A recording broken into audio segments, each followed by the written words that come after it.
بسم اللہ الرحمن الرحیم۔ پیارے بچوں السلام علیکم۔ جماعت سوم مضمون اردو، موضوع ننھا خرگوش۔ بچوں آج ہم اس کا لاسٹ پیرا پڑھیں گے۔ آپ اپنی کتاب کا صفحہ نمبر 73 نکالیں اور کتاب پر دیکھیں۔ اب سانپ نے آ کر دروازہ کھٹکھٹایا۔ ننھے خرگوش، سیلاب آ گیا ہے، پانی کا ریلا تمہارے گھر کی طرف آ رہا ہے، سارے جانور بھاگ رہے ہیں، تم بھی اپنی جان بچاؤ۔ تو بچوں پہلے لومڑی نے آ کر دروازہ کھٹکھٹایا تھا، تو ننھے خرگوش نے دروازہ نہیں کھولا۔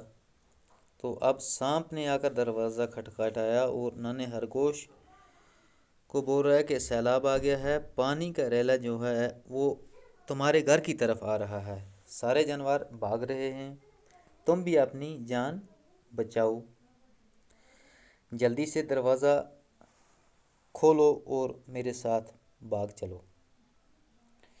ننھے خرگوش نے جواب دیا، زلزلہ آئے یا سیلاب، میں اپنے باپ کے آنے تک دروازہ نہیں کھولوں گا۔ تو بچوں ننھے خرگوش نے جواب دیا، کیا جواب دیا کہ بھائی زلزلہ آئے یا سیلاب آئے، میں اپنے باپ کے آنے تک دروازہ نہیں کھولوں گا۔ سانپ کو سخت غصہ آیا، دروازے کے نیچے اسے ایک بل نظر آیا، یعنی کہ سانپ کو یہ بات سن کر ننھے خرگوش کی بڑا غصہ آیا اور دروازے کے نیچے اسے ایک بل نظر آیا، وہ بل میں گھسنے لگا۔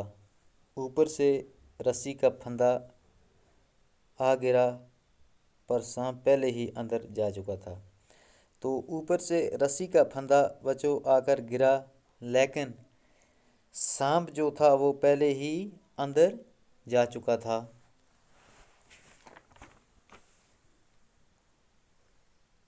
ننھا خرگوش کونے میں بیٹھا تھا۔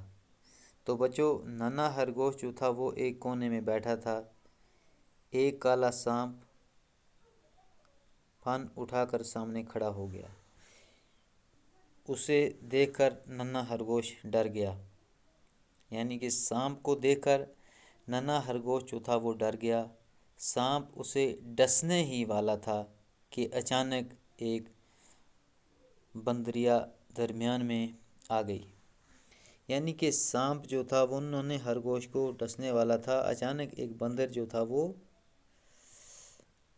درمیان میں آ گئی، ایک بندریا درمیان میں آ گئی۔ اس نے سانپ کو گردن سے پکڑا اور زمین پر ٹپک کر مار ڈالا۔ تو اس بندریا نے سانپ کو گردن سے پکڑا اور زمین پر ٹپک کر مار ڈالا۔ اس طرح سے اپنے باپ کی نصیحت پر عمل کرنے والا ننھا خرگوش ہر مصیبت اور حملے سے محفوظ بچ نکلا۔ یعنی کہ بچوں ننھے خرگوش نے اپنے باپ کی جو نصیحت تھی اس پر عمل کیا، تو نصیحت پر عمل کرنے کی وجہ سے ننھا خرگوش جو تھا وہ ہر مصیبت اور ہر حملے سے محفوظ بچ نکلا۔ تو بچوں اس سبق سے ہمیں یہ پتہ چلتا ہے کہ ہمیں اپنے ماں باپ کا کہنا ماننا چاہیے اور ان کی جو نصیحت ہے اس نصیحت پر ہمیں عمل کرنا چاہیے۔